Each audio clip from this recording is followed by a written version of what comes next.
Hello students, तुमच्या सगळ्यांचं खूप खूप स्वागत आहे आपल्या राम्स फार्मसी एज्युकेशन चॅनलमध्ये. आज आपण घेऊन आलो आहोत इंट्रोडक्शन टू फर्स्ट सेमिस्टरचा व्हिडिओ, ज्याच्यामध्ये आपण फर्स्ट सेमिस्टरबद्दल डिटेलमध्ये बघणार आहोत. तर फर्स्ट सेमिस्टरमध्ये तुम्हाला कोणकोणते सब्जेक्ट असतील, कोणकोणते स्टडी जो आहे तुम्हाला करायचा आहे, तुमचा पेपर पॅटर्न कसा असेल किंवा तुम्हाला स्टडी जो आहे तो कसा करायचा आहे, ह्या सगळ्या गोष्टी ज्या आहेत त्या आपण या व्हिडिओमध्ये कव्हर करणार आहोत. तर सगळ्यात पहिल्यांदा आपण जाणून घेऊयात की फर्स्ट सेमिस्टरमध्ये आपण कोणकोणते सब्जेक्ट जे आहेत ते स्टडी करणार आहोत. तर सगळ्यात पहिल्यांदा आपण जो आहे तो ह्युमन ॲनाटॉमी अँड फिजिओलॉजी 1 जो आहे, दॅट इज HAP पण म्हणतात याला, त्याचा पहिला पार्ट जो आहे तो फर्स्ट सेमिस्टरमध्ये स्टडी करणार आहोत, ज्याच्यामध्ये आपल्या बॉडीमध्ये ज्या टोटल 11 सिस्टम्स आहेत त्याच्या अर्ध्या सिस्टम्स ज्या आहेत त्या आपल्या या फर्स्ट पार्टमध्ये ज्या आहेत त्या कव्हर करणार आहोत. नेक्स्ट आहे फार्मास्युटिकल ॲनालिसिस. त्याच्यामध्ये ॲनालिसिसचे रिलेटेड जे काही मेथड्स आहेत, जसं टायट्रेशन झालं, वेरियस टाईप्स ऑफ रिॲक्शन्स झालं, ते आपण ह्या सब्जेक्टमध्ये जे आहे ते स्टडी करणार आहोत. देन फार्मास्युटिक्स तो जो आहे तो इंडस्ट्रियल ॲप्लिकेशनशी रिलेटेड जो आहे तो सब्जेक्ट आहे, ज्याच्यामध्ये आपण various type of dosage forms वगैरे जे आहे ते स्टडी करणार आहोत. देन फार्मास्युटिकल इनऑर्गॅनिक केमिस्ट्री हा जो आहे तो केमिस्ट्रीचा टाईप आहे. आता केमिस्ट्री जी आहे मेनली 2 टाईपमध्ये डिवाइड झाली, that is organic chemistry and inorganic chemistry. तर ह्या फर्स्ट सेमिस्टरमध्ये आपण इनऑर्गॅनिक केमिस्ट्रीचा सगळा पार्ट जो आहे तो कव्हर करणार आहोत.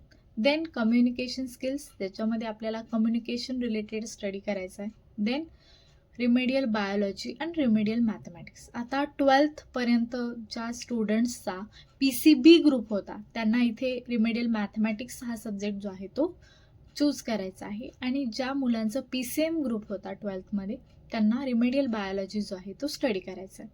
आता याच्यामध्ये जे फर्स्ट 4 सब्जेक्ट आहे, that is HAP, pharmaceutical analysis, pharmaceutics and pharmaceutical inorganic chemistry हे तुमची युनिव्हर्सिटी सब्जेक्ट आहेत. म्हणजे काय की यांची एक्झाम जी आहे ती आपली युनिव्हर्सिटी जी आहे ती कंडक्ट करते फॉर 75 मार्क्स.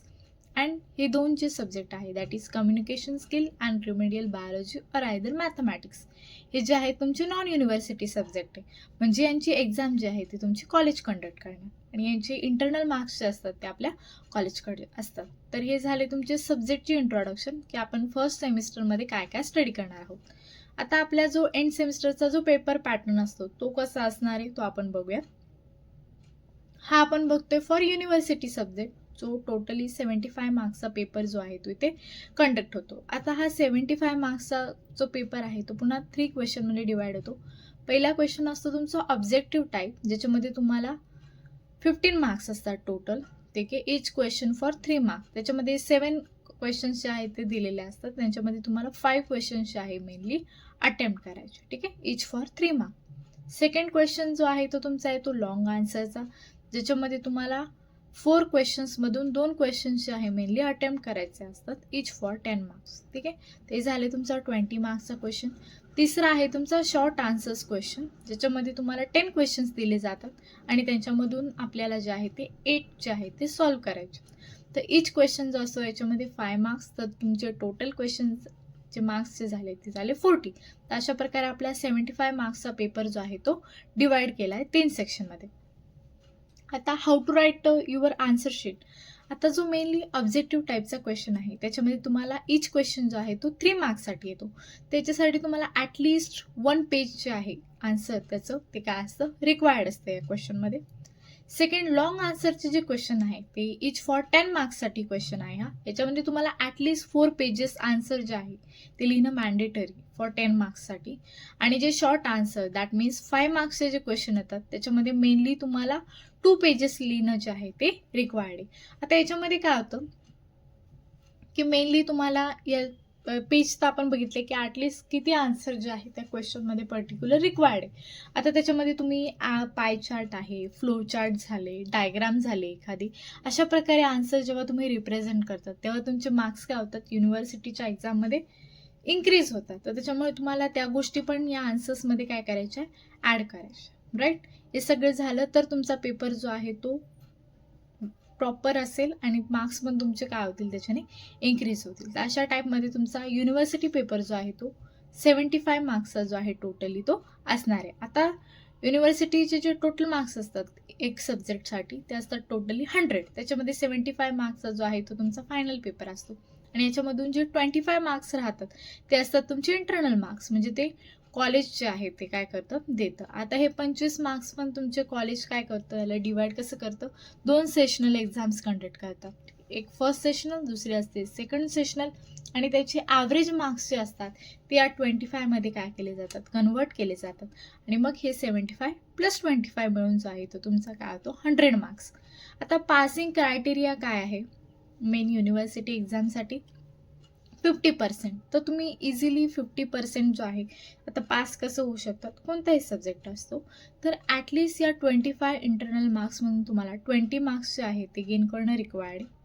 अँड जो फायनल पेपर असतो तुमचा युनिव्हर्सिटी, त्याच्यामध्ये तुम्हाला 30 मार्क्सचे आहे मिनिमम ॲटलिस्ट टार्गेट ठेवायचं की तुम्हाला मिळाले पाहिजे. किती अवघड सब्जेक्ट असतो, इझी असला तर आरामात तुम्ही इन्क्रीज करू शकता. ठीक आहे, झाले तुमचे टोटल 50 मार्क्स आरामात होतात, म्हणजे तुमचा फेल व्हायचा आहे ते कोणत्याही प्रकारचा चान्स नसतो.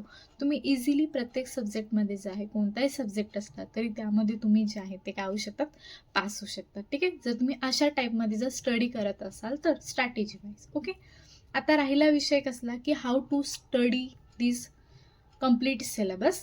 ठीक आहे, तर आता आपण डिटेलमध्ये जेव्हा व्हिडिओ लेक्चर स्टार्ट करणार त्याच्यामध्ये आपण डिटेलमध्ये डिस्कस करणार आहोत की कोणत्या सब्जेक्टमध्ये किती युनिट, किती लेसन्स आपल्याला स्टडी करायचे, त्याच्यामध्ये कोणता पार्ट इम्पॉर्टंट आहे, कोणता पार्ट नाही आहे, किंवा कशामधून जास्तीत जास्त युनिव्हर्सिटीमध्ये प्रिव्हियस इयर क्वेश्चन्स आलेले, त्या सगळ्या गोष्टी आपण त्या व्हिडिओमध्ये पर्टिक्युलर सिलेबसमध्ये जे आहे ते आपण काय करणार आहोत, डिटेलमध्ये सांगणार आहोत. तर तुम्ही त्याबद्दल काही काळजी करायची गरज नाही. ठीक आहे, आय होप की तुमचे बऱ्यापैकी डाऊट जे आहे क्लिअर झाले असतील. ठीक आहे, की फर्स्ट सेमिस्टरमध्ये कोणकोणते सब्जेक्ट असतात, हाऊ टू स्टडी, अँड तुमचा पेपर पॅटर्न जो आहे मेनली कसा असणार, कॉलेजची इंटरनल एक्झाम कशी होणार, आणि तुमचा पासिंगचा जो क्रायटेरिया आहे तो कसा असणार. ओके, तर आता आपण डिटेलमध्ये एक एक सब्जेक्टची स्टडी जी आहे ती येत्या व्हिडिओजमध्ये आपण जे आहे ते कंप्लीट करणार आहे. तर तुम्हाला स्टडी कसा करायचा आहे की जसे जसे आपले व्हिडिओ येतील त्याच्यामध्ये आपण तुम्हाला नोट्स पण प्रोव्हाइड करणार आहोत, आणि त्या नोट्समध्येच पर्टिक्युलर अशा टाईपमध्ये असतील की तुम्हाला त्यातनं की पॉईंट्स काढायचे आहेत व्हिडिओ चालू असताना, किंवा तुम्ही जेव्हा व्हिडिओ ऐकतात